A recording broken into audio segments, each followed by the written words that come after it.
conhecer a vontade de Deus. Estamos nós diante desse dilema. Eu acredito que antes é preciso a gente sempre se colocar na realidade do primeiro século para tentar entender um pouquinho essa palavra. Visto que muitas vezes a gente cai nas próprias tentações de fazer a nossa própria vontade e querer que Deus valide as nossas vontades. Tem muitos erros nas nossas vidas que a gente comete e espera que Deus endosse. Tem muitas coisas mais simples que a gente comete e espera sempre que Deus endosse. De fato, o conhecimento de Deus, ele abre para nós um processo de transformação. Então, nós temos uma vida de mortos, recebemos o batismo, somos chamados a desenvolver isso num processo catequético, catecumenal mesmo, e a gente vai crescendo nos mistérios da fé. Por quê? Deus quer treinar a nossa visão, não a visão humana, que a gente nem precisa ter, mas aquela visão que vê para além das coisas. Essa é a visão da fé, que inclusive vê o futuro da salvação. E aí, de modo muito esperado, o Senhor coloca 3 níveis de conhecimento. Primeiro, aquele nível a quem o Senhor muito confiou. Estes são os administradores. E nós somos administradores, todos, por exemplo, da nossa própria vida. Quem administra a minha vida, o que eu como, se eu faço atividade física ou não, sou eu. Deus me deu. Eu não impedi para nascer, e eu espero que nenhum de nós tenha algum dia dialogado com Deus, eu quero nascer. Não, nós nascemos, e tudo isso que a gente administra é presente de Deus, é graça de Deus. E portanto, de fato, essa esperança e essa nova visão que Deus dá de um futuro que é o céu, ele deve ser traduzido cada dia nas nossas vidas. Mas por vezes, a quem Deus confia muito, ele vai se desacostumando com isso. A comunidade cristã primitiva do primeiro século tinha um discurso muito perene, que falava assim, Jesus está voltando, você se prepara, Jesus. Passou 1 ano, passou 2 anos, passou 10 anos, passou 20 anos, Jesus não voltou. E aí a turma falou assim, a gente continua cristão, mas não precisa ser do jeito que foram os apóstolos. A gente continua cristão, mas não precisa do jeito de ser como foram nossos pais. A gente continua cristão, mas não precisa ser do jeito que foram os nossos avós. Olhem como a gente passa por essa realidade hoje de maneira distintas. Quando você vai cobrar, por exemplo, a moralidade sexual de um jovem, de um adolescente, que não está nem mais aí para a igreja, essa é a verdade, ele vai falar assim, não, isso é coisa do tempo da minha avó, eu não preciso viver isso. Isso é coisa que é ultrapassada. Quantos de nós, nas nossas carolices, são nos colocados essa realidade? Ou seja, mesmo falando da administração, mesmo falando de tudo isso, Deus está falando também de uma realidade muito perene. Um segundo que ele coloca e que vai ser castigado também quando ele chegar sem que avisar, é aquele empregado que fez só o que tinha que fazer. Por isso que é muito interessante. A mediocridade no reino de Deus, ela não encaixa. Fazer o que se tem que fazer é pouco para Deus. A gente é chamado a fazer mais. A gente é chamado a, de fato, diante de Deus, deixar Ele surpreso. Por vezes, eu fico nas minhas orações, perguntando para mim mesmo, quantas vezes eu surpreendi Deus essa semana com uma atitude nova na minha vida? Porque a gente vai se acostumando. É mais ou menos como morar naquela casa que você que casou faz 40 anos, é tudo igual. Eu quero que a casa dos seis não esteja igual ao tempo que vocês casaram. Né? Espero que tenha já até dado uma reforma. Por quê? Porque às vezes aquele fogão já não presta mais, aquela geladeira já não presta mais. Ela já não funciona com eficiência. Aquela cama já tem o buraco dos dois. E tem gente que vive achando que a gente não precisa das coisas novas para de fato e efetivamente transformar também aquilo que é interior em novo.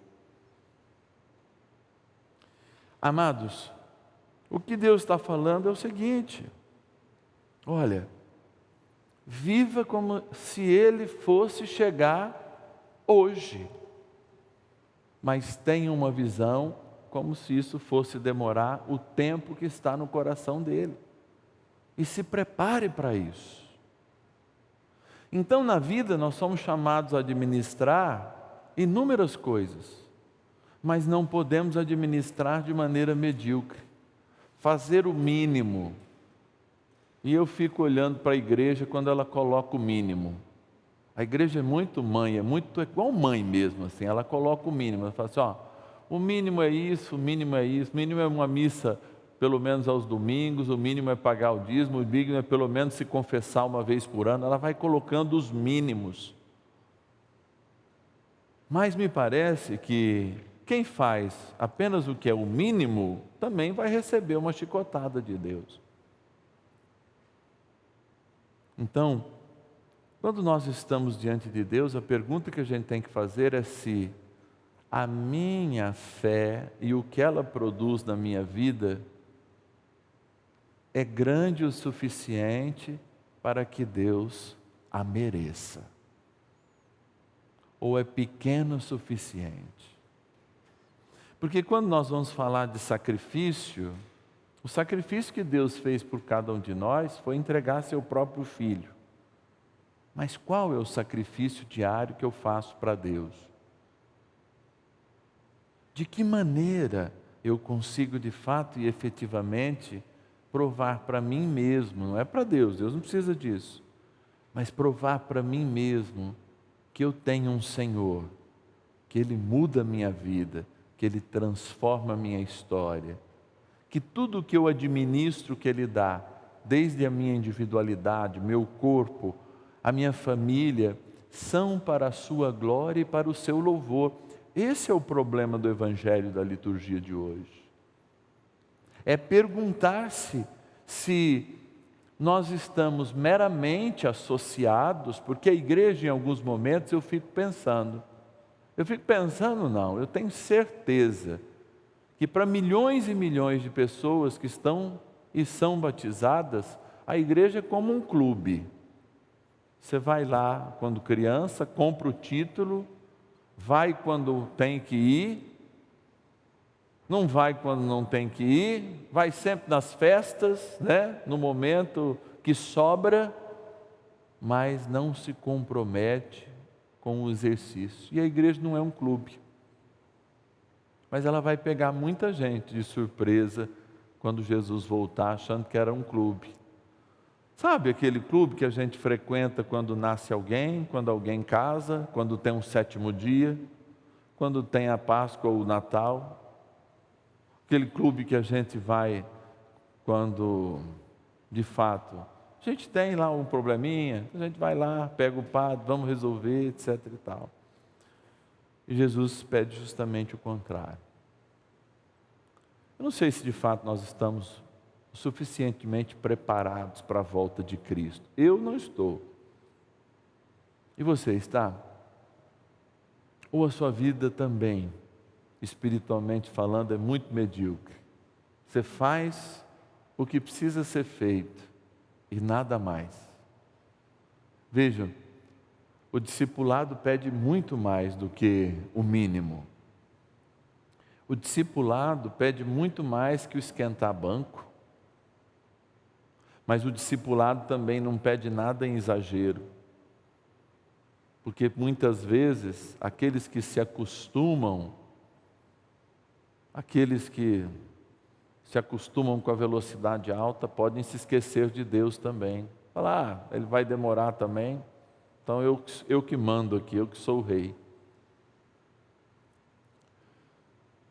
Amados, todas as segundas e quartas que tenho a oportunidade de celebrar aqui, já há muitos anos, segunda-feira já vai fazer 9 anos agora no próximo ano, e desde a ordenação eu celebrava as sextas-feiras, para quem se lembra já também. Eu tenho firme propósito de falar de uma vida espiritual necessária para que a gente transforme o mundo. Está chegando um tempo, e esse tempo não demora, que Cristo sim vai voltar na sua forma gloriosa, mas antes haverão muitas tribulações. E não esperem terremotos, não esperem grandes coisas exteriores, não.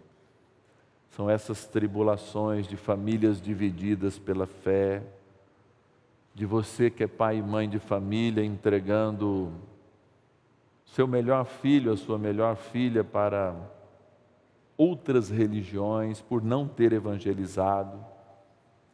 E em casa, pelo menos na minha compreensão, não há tribulação maior do que um filho e uma filha perdidos no mundo do pecado, perdidos numa falsa religião, num encontro enganoso com um Deus que não seja o Deus de nossos pais, o Deus de Jesus Cristo.